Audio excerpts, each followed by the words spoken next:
Boa tarde, meus irmãos. Vamos iniciar nossa reunião da tarde, lembrando os irmãos de olhar os celulares, deixar no modo silencioso ou então desligar. Deus, nosso Pai, misericordioso, bom e justo, Jesus, nosso divino amigo, nosso mestre amado, estamos elevando o pensamento a vós, agradecendo pela bênção, amparo, assistência que temos recebido, pelas suas misericórdias em nossas vidas, pela oportunidade de estudarmos os ensinamentos de nosso Mestre Jesus, através do Consolador prometido, que tem nos esclarecido, nos explicado, nos ensinado a respeito da lei de Deus e a nossa responsabilidade como espíritos de evolução e progresso. Pedimos, Senhor, a presença dos nossos irmãos maiores, nos amparando, nos assistindo, aumentando a nossa visão espiritual, a fim de extrairmos das lições da tarde aquilo que mais necessitamos. Ave Maria, cheia de graça, o Senhor é convosco. Bendita sois vós entre os anjos, bendito é o fruto do vosso ventre, nasceu Jesus. Santa Maria, Mãe de Jesus, rogai a Deus por nós, pobres pecadores, encarnados e desencarnados, hoje, agora e sempre, que assim seja. E em nome de Deus, nosso Pai, de Jesus, nosso bom e amado Mestre, de nossos guias, instrutores e benfeitores espirituais, e de Paulo de Tarso, patrão de nossa casa, de oração, estudo e trabalho, estamos iniciando a reunião da tarde, na santa e bendita paz do Senhor, que assim seja. Meus irmãos, os estudos da tarde se referem ao capítulo 13 do Evangelho segundo o Espiritismo, que tem o título de Não saiba a vossa mão esquerda o que dê a vossa mão direita. E o item dos nossos estudos é o item 7, que tem um subtítulo de Convidar os pobres e os extropiados, dar sem esperar retribuição. São dos registros de São Lucas, em que ele nos fala: disse também aquele que o convidar: quando derdes o jantar ou uma ceia, não convideis nem os vossos amigos, nem os vossos irmãos, nem os vossos parentes, nem os vossos vizinhos que forem ricos, para que em seguida não vos convidem a seu turno e assim retribuam o que de vós receberam. Quando derdes um festim, convidai para ele os pobres, os extropiados, os coxos e os cegos, e sereis ditosos por não terem eles meios de vos retribuir, pois isso será retribuído na ressurreição dos justos. Um dos que se achavam à mesa, ouvindo essas palavras, disse-lhe: feliz do que comeu o pão no reino de Deus. São dos registros de São Lucas, capítulo 14, versos 12 a 15. Essa tarde nós contamos com a colaboração dos nossos irmãos Euler Filho e Luciana. Passamos a palavra a Luciana.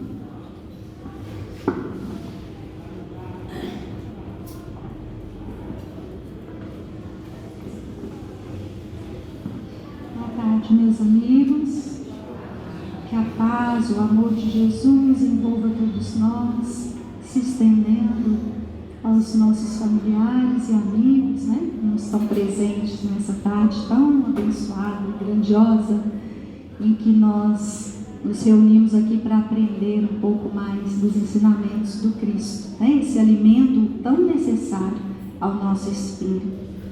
Como foi ali apresentado por meu pai, nós vamos dar continuidade ao estudo do capítulo 13, não sai da vossa mão esquerda, que dê a vossa mão direita, no item 7. E o item 7, Kardec então traz um ensinamento de Jesus, né, uma orientação do Cristo, que está registrado em Lucas. E para entender o contexto, nós vamos buscar aqui no Evangelho de Lucas, no capítulo 14, em que ele nos retrata, ele nos fala assim: o que aconteceu no sábado, em que Jesus, então convidado por um fariseu, né, um dos principais dos fariseus, então aquele que se sobressaía, lembrando aqui que os fariseus, eles eram, né, inteligentes, eles conheciam da lei, né, e eles, pela inteligência em que se destacavam, eles se achavam assim, eles diferentes dos demais, meio que eles se separavam dos outros judeus, eles se achavam mais importantes. E muitas vezes eles criaram ali situação tentando trazer a Jesus uma situação difícil, né? Com questionamentos, com perguntas. E nesse então, ele nos diz que nesse sábado Jesus é convidado à casa de um desses fariseus para ali participar da ceia, para comer um pão. E Jesus, enquanto Jesus estava ali, ele percebe que os convidados que ali se adentravam sentavam nas primeiras cadeiras, né? Nas primeiras cadeiras ali próximo à mesa. E Jesus então traz um ensinamento primeiro direcionado aos convidados. Então ele nos diz aqui Lucas, em que ele traz uma parábola dizendo: quando fores convidados a bodas, não se assente nos primeiros lugares, para que não aconteça que esteja convidado outro mais digno do que tu. E vindo que te convidou a ti, diga: dá um lugar a este, e então com vergonha tenhas que tomar o derradeiro lugar. Quando fores convidados, vai, assenta-te no derradeiro lugar, para que quando vier o que te convidou, te diga: amigo, assentai mais próximo. Então terás honra diante dos que estiveram contigo à mesa. Então, naquele momento, Jesus estava falando sobre a humildade. Jesus estava dizendo ali: olha, o que é mais importante, e também nos dizendo, não é o status, não é posição social, não é os bens materiais, né? Que o que é importante para nós é o serviço no bem. E, infelizmente, muitos acham, né? E a gente vê aí pelas redes sociais, e mesmo assim estudos já falaram que muitas fotos são postadas nos status ali, mostrando viagens. Às vezes a pessoa ali faz uma montagem, um fundo falso, coloca ali uma viagem, um carro do ano, coloca ali uma festa badalada. Para quê? Para mostrar, para se destacar, né? Para querer ser aceito na sociedade. Então é uma preocupação que a pessoa traz e que não gera frutos. A verdadeira preocupação que nós devemos ter é o que estamos fazendo, é se estamos servindo, se estamos trabalhando, que para Deus o status, riqueza, isso não é importante. A verdadeira riqueza em que temos que adquirir, como já nos foi dito, né? Não é aquela que a traça e o ferrugem vai corroer, né? Mas aquela em que adquirimos pelas virtudes. São as virtudes que levaremos conosco quando terminarmos aqui o nosso ciclo de aprendizado nessa terra. Quando voltarmos ao plano espiritual, a nossa verdadeira vida como espíritos eternos. É o que você vai levar na bagagem de virtudes. E essa virtude só vai adquirir no serviço, no trabalho no bem. Nessa caridade em movimento. E o trabalho no bem, ele não é aquele trabalho que vai se preocupar com posição, não dizendo que a riqueza é errado, que a riqueza é ruim, que não é. A riqueza, ela é dada ao ser para que seja movimentada, para que traga ali um progresso, para que seja usada de uma forma certa e equilibrada, né? Mas ele está falando justamente dessa paixão, desse ligamento à riqueza. E para que a gente perceba qual realmente é o valor, qual realmente é o tesouro que precisamos, nós temos que exercer a humildade.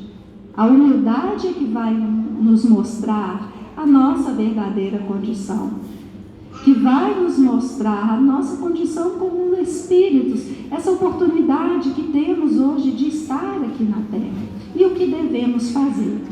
Então Jesus leva ali aqueles convidados essa lição da humildade. E depois que ele fala aos convidados, ele vai falar agora ao anfitrião, ao que convidou. E aí entra no item 7 aqui, em que Kardec nos traz. Quando diz: quando derdes o jantar ou uma ceia, não convides nem os vossos amigos, nem os vossos irmãos, nem os vossos parentes, nem os vossos vizinhos, que forem ricos, para que em seguida não convida ao seu turno, e assim retribua o que vos receber. Quando derdes um festim, convidai para ele os pobres, os estrupiados, os coxos, os cegos, e serei ditosos por não terem ele meios de vos retribuir. Por isso será retribuído na ressurreição dos justos. E logo após, Kardec vem então nos ajudando a entender, né? Trazendo a nós valiosas explicações do que quis ali Jesus ensinar com essas lições.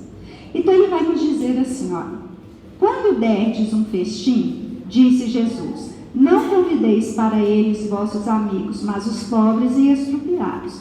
Essas palavras absurdas, se tomadas ao pé da letra. Então o que ele está querendo dizer? Olha, se nós lermos o Evangelho do Cristo, se lermos uma mensagem, sem extrair ali a essência, sem extrair, lembrando o nosso patrono, né, Paulo de Tarso, quando ele diz que a letra é morta, o espírito é que vivifica. Então o que ele está querendo dizer? Que se você interpretar ao pé da letra, uma forma literal, trazendo a sua interpretação, colocando a sua interpretação, nós vamos cair ali num equívoco. As lições do Cristo, elas têm que ser retiradas ali a essência. E nós temos aqui, como Kardec, Emmanuel e muitos outros, trabalhadores do Cristo, que vêm através do Consolador, nos ajudando a entender e mostrando a nós quão amplo e profundo são esses ensinamentos. Então, quando ele diz assim, que interpretarmos isso ao pé da letra, pode ocorrer de interpretarmos da seguinte forma: se eu for dar um jantar, eu tenho que convidar alguém da rua, porque se eu convidar um amigo, um vizinho ou um parente meu, não vai ser caridade. Eu estou fazendo caridade se eu convidar alguém, se eu pegar um mendigo, um estrupiado ou um coxo da rua. Essa é uma interpretação ao pé da letra. Então, por isso é que Kardec coloca aqui, essas palavras são absurdas, porque Jesus não ensina a separar. Deus nos olha como iguais, não existe separação. Então isso é um absurdo. E ele diz assim logo depois: são sublimes se lhe buscamos o Espírito. Não é possível que Jesus haja pretendido que, em vez de seus amigos, alguém reúne à sua mesa os mendigos de rua. Então Jesus não fez essa separação. É claro que você pode fazer um evento, convidar pessoas ali necessitadas, claro. Pode convidar para sua casa, claro. Mas não deixando de fora aqueles que nos cercam, porque entre os nossos familiares, os nossos amigos, os nossos vizinhos, nós temos também aqueles que se encontram estrupiados. Porque o que é uma pessoa estrupiada? É uma pessoa cansada, é uma pessoa desiludida, é uma pessoa ali desfigurada pela dor. E quantas vezes na nossa família mesmo, nós temos pessoas assim.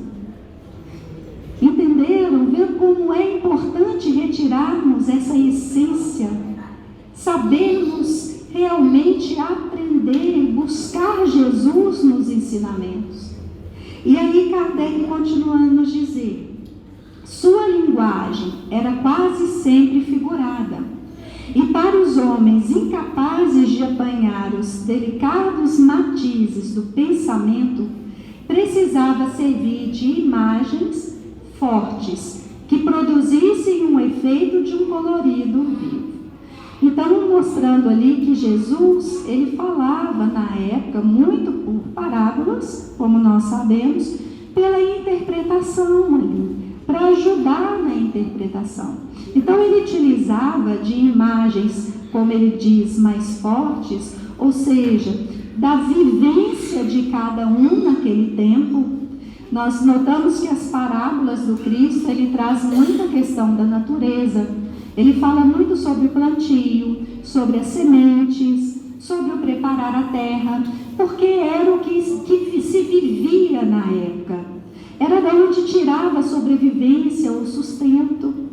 Então, eles ali, ele trazia ali, era uma forma deles compreenderem. Quando ele fala da semente boa e a semente ruim, era uma forma deles compreender, né? E ali, então, está explicando que ele utilizava das palavras fortes. E ele utiliza, então, dessa figura dos pobres, extropiados e aleijados, frente a um fariseu, porque eles se achavam melhores do que os outros, conhecedores da verdade. Eles se distanciavam dos outros. E é Jesus falando: olha, abra a sua porta para todos nós somos irmãos. E ali ele continua a dizer assim: o âmago do seu pensamento se revela nessa preposição.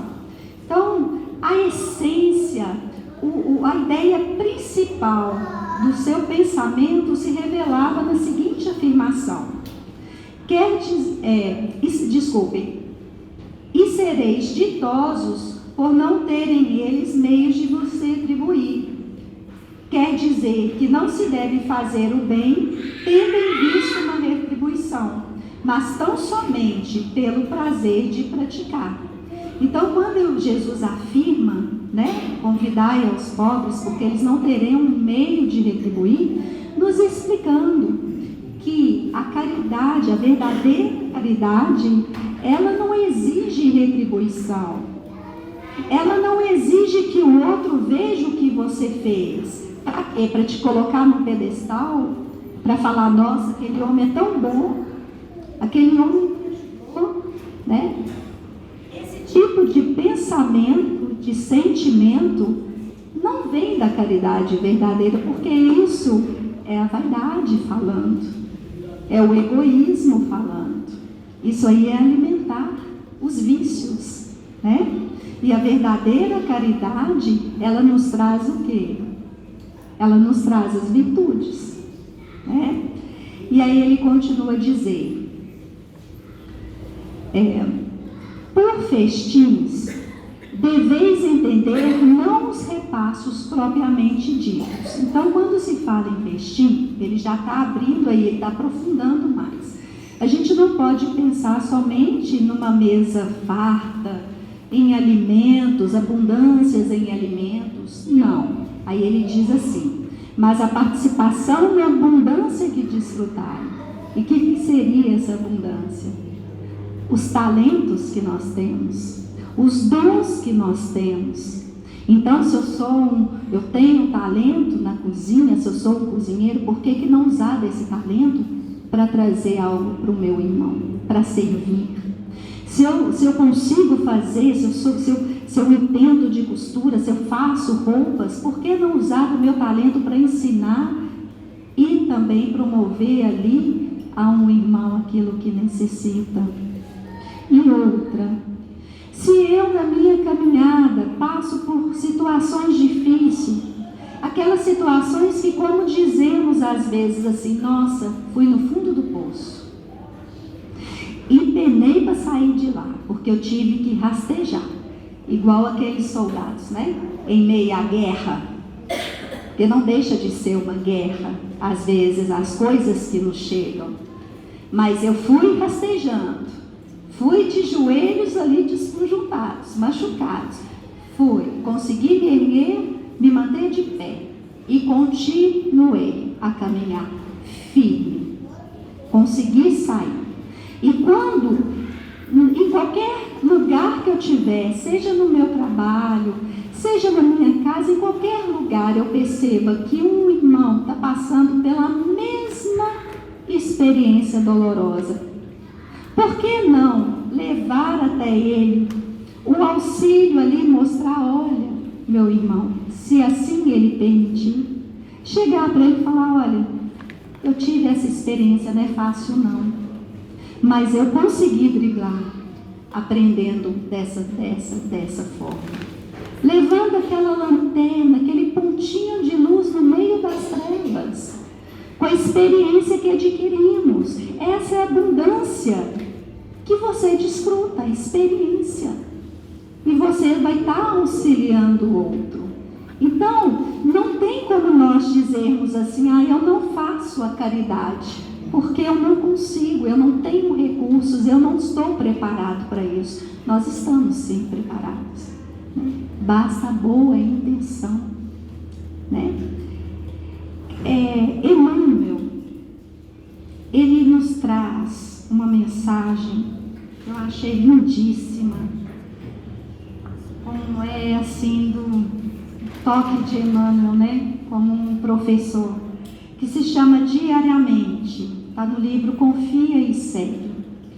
E ele nos diz assim: não te apegues à expressão literal da lição de Jesus, quando nos exorta a buscar os irmãos infelizes toda vez que estejamos à frente de mesa lauta. Então ele está lembrando aí essa passagem do Cristo, né? Novamente nos solicitando para buscar os ensinamentos de Jesus na sua essência sublime. E ele nos diz: nem sempre conseguirás reunir companheiros de luta em ágapes festivos, em momentos de festa, em momentos de alegrias. Nós vamos ter momentos de dificuldades e tristezas também. Entretanto, é imperioso recordar, e aí ele nos chama a atenção, que o sol, né, esse astro sublime, que nos alcança onde estivermos, nós sentimos, né, a força ali vibrante dele, te descerra, te abre a existência todo banquete de soberana alegria. Cada manhã, alonga teus braços na exaltação do calor e da vida. Pensas em harmonia com o justo discernimento. Usas o verbo na expressão dos desejos mais íntimos e, sobretudo, podes estender o próprio sentimento em forma de carinho e compreensão. Então, nos lembrando aí que todos os dias, ao despertar, é uma bênção que recebemos do Pai. É uma oportunidade de fazermos diferente. É uma oportunidade de colocar esse servir em movimento, esse amor em movimento. uma oportunidade de adquirirmos experiências, mesmo que muitas vezes dolorosas, mas nós sabemos que em todas as situações nós estamos sendo amparados e tudo nos vem para o nosso aprendizado, né?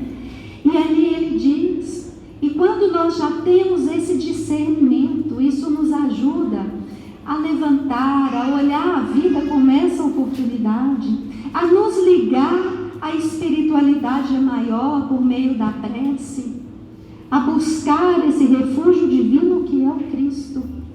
E nesse momento ele nos fala assim: lembra-te, nesse momento, dos coxos de raciocínio, dos famintos de entendimento, dos desesperados de espírito, dos encarcerados da aflição, dos torturados da ignorância, dos estropiados da alma, dos aleijados da fé, dos mendigos da luz.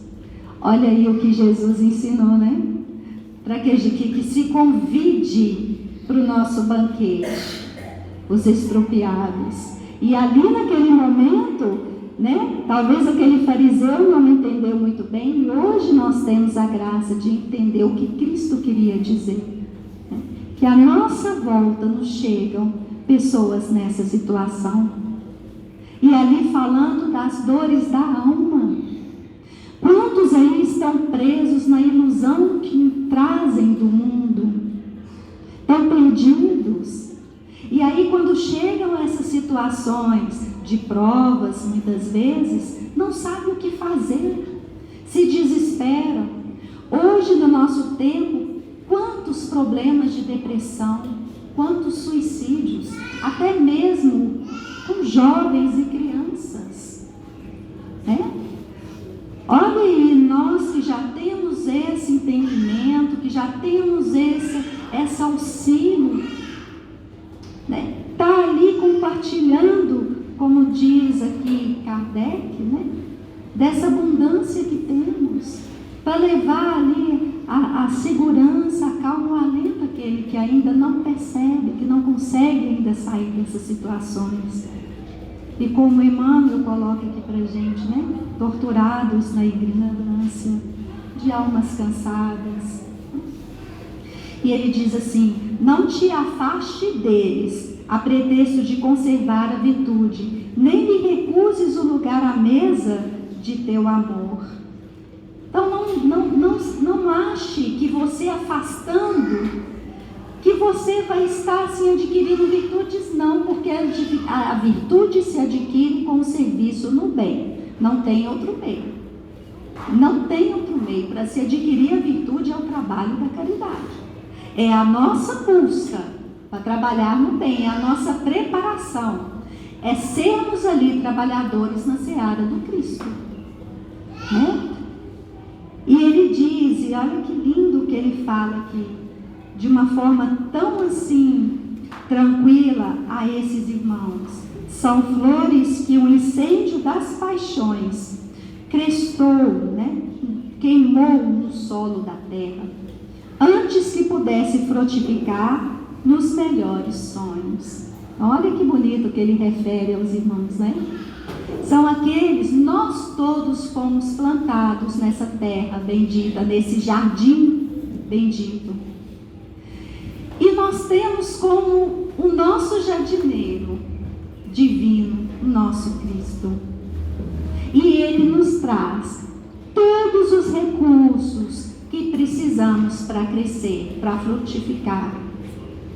Todos os nutrientes que precisamos para poder nos tornarmos essa flor bonita, para podermos florir, para podermos ali ter uma cor diferenciada, trazer um perfume.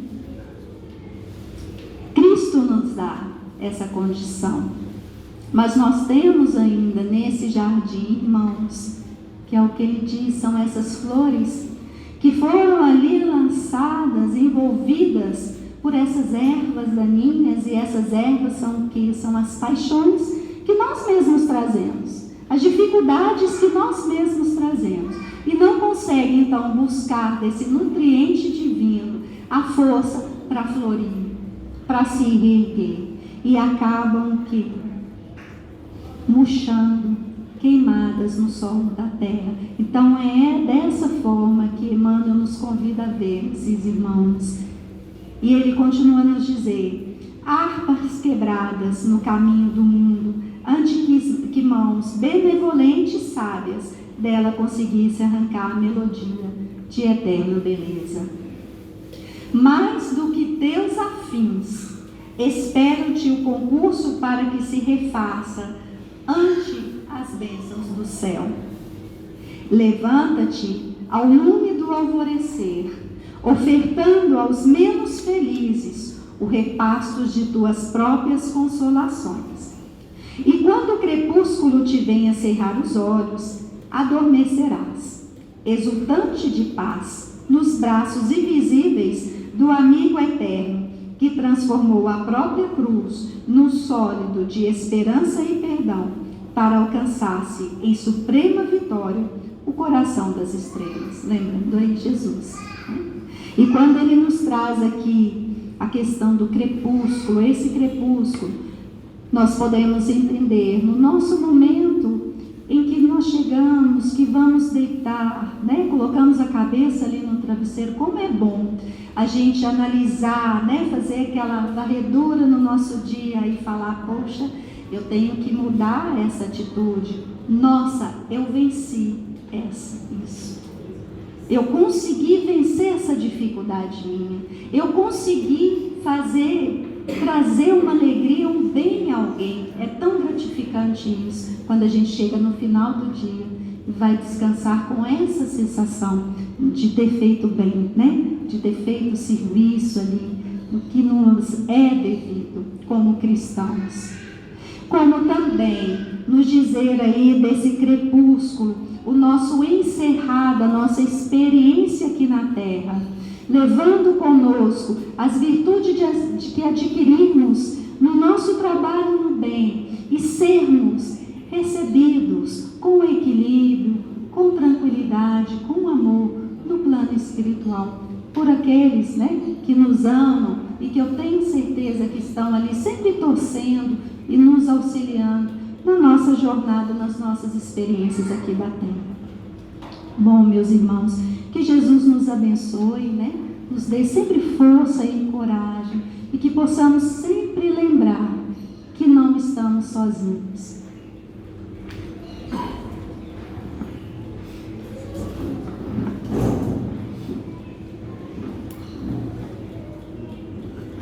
Meus irmãos, minhas irmãs, depois das palavras inspiradas que nos antecederam, e participando dessa reunião de estudos, com o nosso salão aqui praticamente cheio, repleto de encarnados e desencarnados, eu vou lembrar a figura de um primo que eu tinha, que frequentou essa casa aqui há muitos anos, o Carvalho. Ele chegava aqui no solar muito cedo, e todas as vezes que, ele sentava na mesa para estudar conosco, ele sentava e ele tinha um gesto que todos os sábados ele repetia. Ele inspirava assim profundamente e soltava um graças a Deus. Essa é a sensação que nós temos, que eu tenho particularmente, em participar aqui dessa reunião. Que bom estar aqui com todos vocês. Conta-nos, irmão X, o nosso inesquecível Humberto de Veras Campos, dos maiores escritores do Brasil e da língua portuguesa. Em 1966, quando ele prefaciou a obra Cartas e Crônicas, ele inicia com um conto do contista oriental chamado Rabindranath Tagore. Nós todos conhecemos aqui, todos estudamos durante os nossos tempos acadêmicos. Nesse Apolo, Rabindranath fala que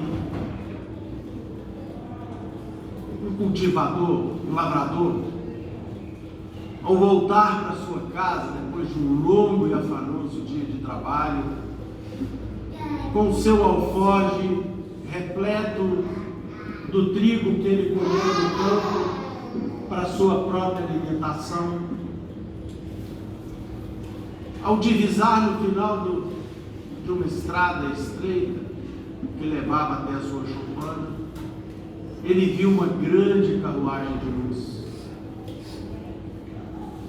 E logo em seguida, essa carruagem de luz se estaciona um pouco adiante da posição que ele se encontrava, e para sua surpresa, dela desce ninguém mais, ninguém menos do que o Senhor da vida. E o Senhor da vida, repleto de luminescências, se aproxima daquele humilde lavrador e lhe estende as mãos súplice. Lhe estende as mãos como lhe pedindo algo, como que lhe rogando uma dádiva. Aquele lavrador, completamente paralisado diante daquela cena inédita, depois de se recobrar da surpresa, vira o seu olhar para dentro do seu alforje, e a única coisa que ele tinha para entregar ao Senhor da vida era o trigo que ele havia colhido para fazer o seu pão. E do alforje, então, ele retira apenas algumas migalhas, alguns grãos daquele trigo, e entrega, surpreso e assustado, para o Senhor da vida. O Senhor da vida lhe agradece, entra de novo em sua carruagem de luzes e ruma para o firmamento. Mal se recobrando do susto que ele tivera, da surpresa inesquecível e inigualável, aquele lavrador então olha para dentro do seu alforje e percebe uma luminosidade vinda lá de dentro. Foi então que ele observou que aqueles pouquíssimos grãos de trigo que ele ofertara ao Senhor voltaram para o seu alforje na forma de uma bela e grande pepita de ouro. Ele então, completamente transtornado, diz: louco que eu fui, por que eu não entreguei ao Senhor da vida todo o conteúdo da minha bolsa? E é com esse apólogo do velho cotista árabe que nós iniciamos o nosso estudo dessa tarde sobre a caridade. E quando nós lembramos da caridade, para nós espíritas, dois ensinos vêm à mente. O primeiro, do nosso inesquecível lidador de Tarso, na sua inigualável carta aos habitantes de Corinto, no item 1, capítulo, versículo 13 dessa carta. Ainda que eu falasse a língua dos homens e dos anjos, se não tiver caridade, sou como o bronze que soa e o símbolo que retine. Mesmo que eu tivesse o dom da profecia e conhecesse todos os mistérios da ciência, e mesmo que tivesse toda a fé a ponto mesmo de transportar montanhas, se não tiver caridade, não sou nada. Ainda que eu distribuísse todos os meus bens em sustento dos pobres, e ainda que entregasse o meu corpo para ser queimado, se eu não tiver caridade, isso de nada valeria. A caridade é paciente, a caridade é branda, a caridade é bondosa, não se inveja, não é orgulhosa, não é arrogante. Não é escandalosa e nem busca os seus próprios interesses, mas se alegra com a verdade. Tudo desculpa, tudo crê, tudo espera, tudo suporta. A caridade jamais acabará. As profecias desaparecerão. O dom das línguas cessará. O dom da ciência findará. A nossa ciência é parcial e a nossa profecia é perfeita. Quando chegar o que é perfeito, o imperfeito desaparecerá. Quando eu era criança, falava como criança, pensava como criança, raciocinava como criança, e desde que me tornei homem, eu menirei as coisas de criança. Hoje, vemos como por um espelho confusamente, mas então veremos face a face. Hoje, eu conheço apenas em parte, mas então, porém, serei totalmente como eu sou conhecido. Por ora, subsistem a fé, a esperança e a caridade. As três. Porém, a maior delas é a caridade. Então, meus irmãos, Paulo de Tarso nos mostrou a excelência dessa virtude. E a doutrina espírita, e aí é o segundo ponto que a gente sempre recorda, coloca como dístico Kardec, inspirado pelas potências superiores do mundo espiritual, escolhe como dístico do espiritismo a expressão: fora da caridade não há salvação. Para que não fique nenhuma dúvida da lição do grande lidador dos gentios para a humanidade, para que não fique nenhum tipo de pensamento que divirja dessa realidade incontestável, insuperável, que é a realeza da caridade e a imperiosidade de nós refletirmos todos os dias sobre essa virtude. Ela é profunda, ela é grandiosa, ela está ao alcance de todos nós. E esse mesmo primo ao qual me referi, ele tinha um hábito aqui no solar. Ele chegava muito cedo aqui. Chegava muito cedo. E logo que a sopa ficava pronta, ele reunia os irmãos que chegavam mais cedo aqui na fraternidade. Eu estou me referindo aí na década de 90, na década de 80.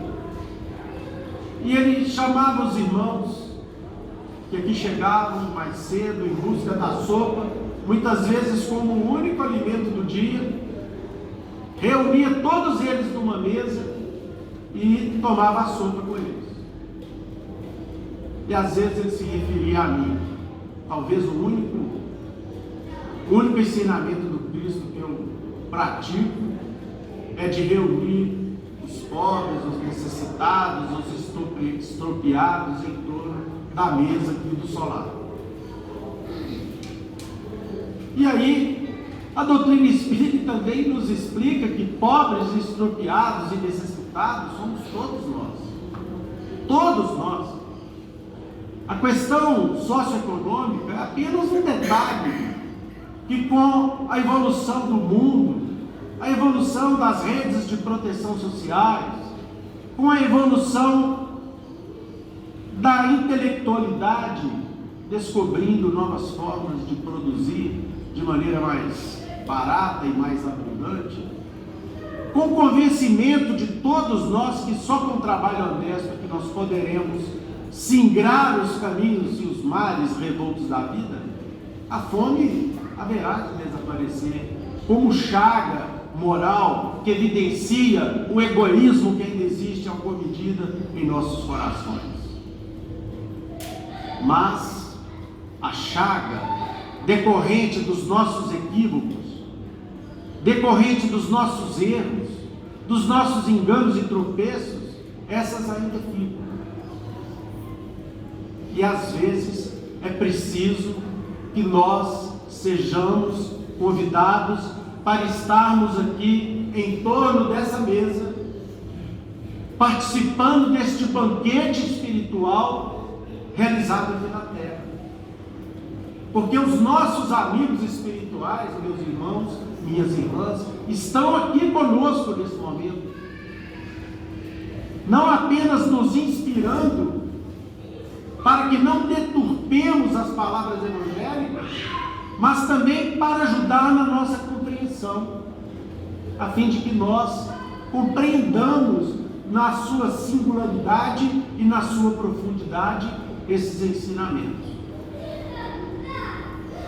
a ponto de, compreendendo melhor o ensinamento de Paulo, saibamos distribuir não apenas os dons do mundo, ou os bens do mundo, que eventualmente amealhemos em alguma medida, mas, sobretudo, distribuindo sob a forma de uma conversa amigável e fraterna, ou sob a forma de um silêncio que se estriba no exemplo do bem, ajudarmos os nossos semelhantes. É por isso que não adianta distribuirmos todos os bens que nós tivermos, como nos ensinou Paulo de Tarso. E o que é mais interessante, meus irmãos, passou para a cristandade um dos maiores exemplos de distribuição de todos os bens que nós conhecemos, que foi o Zaqueu, o publicano, que depois de encontrar Jesus e receber o mestre num jantar em sua mansão, para aquele tempo, na sua rica vivenda, tocado pelas bênçãos do governador do planeta em seu coração, ele declara ali naquele instante que ele doaria metade dos seus bens para os seus familiares e aqueles que ele eventualmente tenha prejudicado, e a outra metade doaria para os pobres. E aí, para quem conhece a vida de Zaqueu, depois de fazer isso, ele foi seguir o Cristo à distância, porque os discípulos, conforme nos narra uma lição maravilhosa de Rony Pereira no livro Ressurreição e Vida, não permitiram muito que ele se aproximasse de Jesus, porque sobre ele pairava o ódio dos judeus, que numa certa medida era compartilhado pelos seguidores de Jesus, ainda não totalmente prontos para a realidade do reino de Deus. E aquele preconceito contra um arrecadador de impostos, que segundo a própria lei judaica era mal visto, fez com que ele se tornasse um discípulo anônimo, seguindo Cristo. E depois que Jesus voltou à pátria espiritual, se sentindo sozinho aqui na terra, ele então encontra com Paulo de Tarso, narra a sua vida e os acontecimentos para Paulo, e Paulo diz o seguinte: Zaqueu, o que você fez, conforme você me narrou um dia, já dá a dimensão de que você é uma pessoa propensa a exercer a caridade, mas isso não basta. Meu filho, pega os bens do conhecimento superior que você arrecadou na companhia do Cristo, vai e prega para todos aqueles que Jesus considerou como filhos do Calvário, alegrando e iluminando os seus corações através da palavra da boa nova de Jesus. E foi isso que Zaqueu foi fazer. E aí sim, ele compreendeu o sentido verdadeiro da caridade. Porque mesmo sem ser pesado para ninguém, porque ele dava aulas para poder se manter, quando não tinha aulas ele carregava água ou fazia serviços na casa dos romanos ricos e aproveitava o seu tempo livre para pregar o Evangelho de Jesus até o fim da sua vida. Meus irmãos, minhas irmãs, nós todos podemos compreender a caridade através desse prisma, do prisma da compreensão das situações que nos dizem respeito e que dizem respeito ao nosso próximo. Como? Praticando a solidariedade, praticando a capacidade de auxiliar com as palavras aqueles que nos buscam, praticando a paciência para com os nossos próximos, inicialmente com os próximos mais próximos, são aqueles que estão dentro do lar conosco, praticando a compreensão e o respeito para com todos, independentemente em que posição se encontrem, tendo misericórdia para com os erros alheios, compreendendo que nós também erramos. E aí sim, nós vamos entender a essência do ensinamento do apóstolo dos gentios. Irmão X, ainda nesse livro aqui, conta-nos uma das mais belas crônicas que eu reputo de sua autoria. Chama-se Uma Lição nas Trevas. No Vale das Trevas, delirava uma legião de espíritos infelizes. Rixas, obscenidades, acusações, defeitos. Planejavam-se ali assaltos, maquinavam-se crimes. Um espírito benfeitor penetra então aquela caverna do mundo espiritual e começa a apaziguar e abençoar. Aqui ele abraçava o desventurado, apartando da malta, ou seja, da turma, de modo a entregá-lo mais tarde a equipes socorristas. Mais adiante, aliviava com suave magnetismo a cabeça atormentada de espíritos em desvario. O serviço assistencial seguia muito difícil, quando um enfurecido mandante da crueldade, ao descobrir aquele espírito de luz ali dentro, aquela pulga, se aquietou com súbita calmaria e, impondo respeitosa serenidade à chusma de loucos, ou seja, aquele bando de loucos espirituais, declinou para todos os presentes a nobre condição daquele espírito que ali se encontrava. Que os companheiros revoltados se aquietassem, deixando livre passagem àquele que reconhecia por um missionário do bem. Conhece-lhes? Interrogou o espírito de luz recém-chegado, entre espantado e agradecido. Sim, te conheço, disse o rude empreiteiro da sombra. Eu era um doente na terra, e tu me curaste o meu corpo, que a moléstia desfigurava. Lembro-me perfeitamente de teu cuidado ao lavar minhas feridas. Os circunstantes ali presentes entraram na conversação de improviso e um deles, com dura carranca, apontou o visitador e clamou para o amigo: que mais te fez esse homem no mundo para que sejamos forçados a ter tanta deferência com ele? Deu-me agasalho e teto. O outro perguntou: que mais? Que mais ele fez? Supriu a minha casa de pão e de roupa, libertando-nos, a mim e a minha família, da nudez e da fome. Um outro ainda perguntou com ironia: não fez mais nada? Muitas vezes, disse com dura expressão o líder das trevas, muitas vezes dividia comigo o que trazia na bolsa, entregando-me abençoado dinheiro para que a penúria não me consumisse.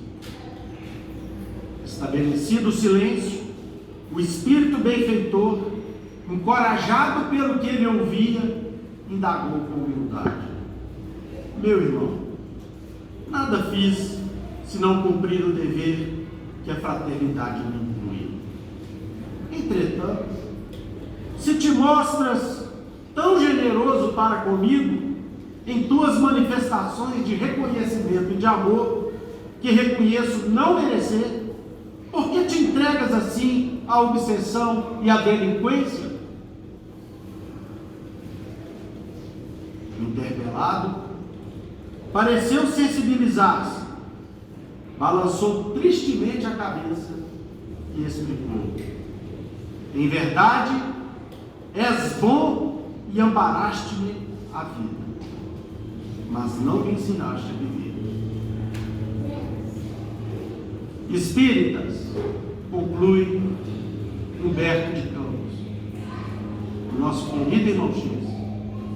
Espíritas, irmãos, cultivemos a divulgação da doutrina renovadora que nos esclarece e nos reúne. Com o pão no corpo, estendamos a luz da alma que nos habilite a aprender e compreender, raciocinar e servir. E aí, meus queridos irmãos e irmãs aqui presentes, está aqui o símbolo maior do ensinamento dessa noite. Convidai para a mesa não os ricos, os sãos, os felizes, os abastecidos da vida, que talvez não nos ouçam o primeiro chamado, porque muitas vezes a alegria com as coisas passageiras do mundo lhes toldam a visão. Quando o mestre diz: convidai os pobres e os estropiados, não se referia à condição econômica de ninguém. Jesus se referia aos pobres, estropiados e doentes, especialmente da alma. Aqueles que, mesmo morando nas mansões aqui no planeta, estejam absolutamente necessitados do pão do esclarecimento. A nossa irmã aqui se referiu há pouco. O mundo está passando por uma situação de absoluto desafio no que diz respeito ao campo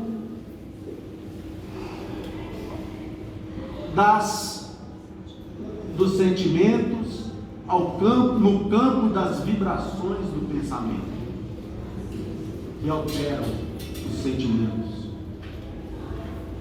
Guerras, desavença, desentendimentos, revolta, acusações. Não estou falando do Oriente Médio apenas, ou dos Balcãs. Estou falando do nosso Brasil, em que, ao abrirmos as redes sociais, parece que estamos vivendo dentro de um ringue de MMA. As pessoas não se respeitam, as pessoas não se ajudam, destilam ódio através das palavras, e aquelas, especialmente aquelas com a dura aprovação da temporária autoridade, nem sempre nos passam as pessoas os melhores exemplos. Então, meus irmãos, como diz aqui irmão X, espíritas, está nos conclamando para que, apesar da nossa pequenez, que nós não deixemos de participar do banquete do estudo e do esclarecimento, e mais do que isso, que possamos dividir esses pedaços de trigo, esses grãos de trigo do conhecimento, para com Deus a partir dos seus filhos, que são todos aqueles que caminham conosco na jornada nesta vida. E quanto mais o trigo do conhecimento nós dividirmos, especialmente com a força do exemplo, mais pepitas de ouro nós receberemos em nossos corações. Muito mais. Então, meus prezados irmãos, a lição hoje aqui é muito bela. O exemplo trazido por Jesus não nos deixa dúvidas. Jesus escolheu toda a humanidade como seus irmãos necessitados e queridos. Ele não fez opção por um determinado tipo de criaturas. Jesus optou por nós, todos, sofredores e doentes. E nos conclamou: vinde a mim, todos vós que estáis aflitos e sobrecarregados, eu vos aliviarei. Tomai sobre vós o meu jugo, que é brando. E aí então, a partir do atendimento ao chamamento de Jesus, meus irmãos, nessa casa, ou em outras casas como essa, inclusive de outros credos religiosos, abençoados e necessários na vida de todos nós, criaturas humanas, nós vamos aos poucos encontrando com Cristo e suas verdades e mudando aos pouquinhos a nossa própria vida e entendendo cada vez mais essa caridade que Jesus nos mostrou como sendo essencial para as nossas existências e que Paulo de Tarso fez questão de exaltar como a virtude mais santa, a maior de todas, porque ela é o amor em exercício, ela é o amor praticado, é ela que haverá de transformar, e já está fazendo isso aos poucos, o mundo em que nós vivemos, a partir da transformação de cada um de nós. Que Jesus abençoe a todos vocês aqui presentes, que Jesus ampare a todos os nossos familiares, que ampare a todos que se encontram aqui necessitados de tratamento, de bênçãos, de saúde, de paz. E tenham a certeza, meus irmãos,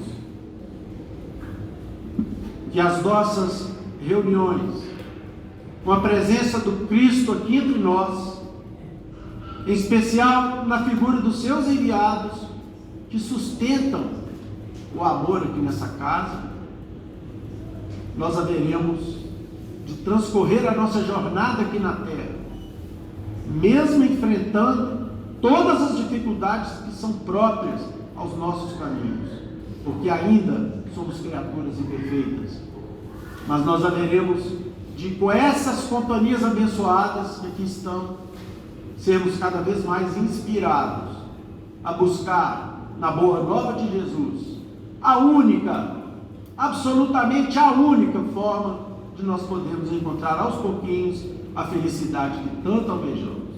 Que Jesus abençoe a todos. Que assim seja.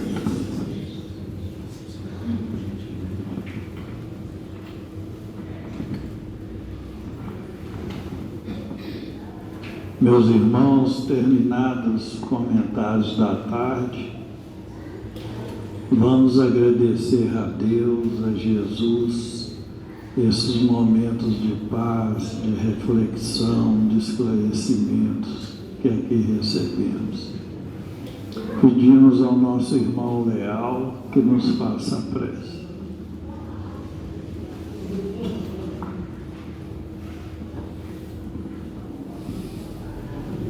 Busquemos, pois, em primeiro lugar o reino de Deus e sua justiça, e tudo mais nos será dado por acréscimo.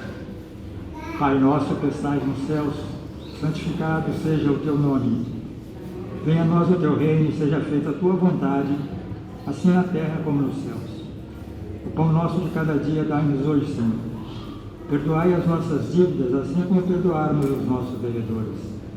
Não nos deixeis cair em novas tentações, mas livrai-nos do mal, porque teu é o reino, o poder, a majestade e a glória, para todos sempre, que assim seja.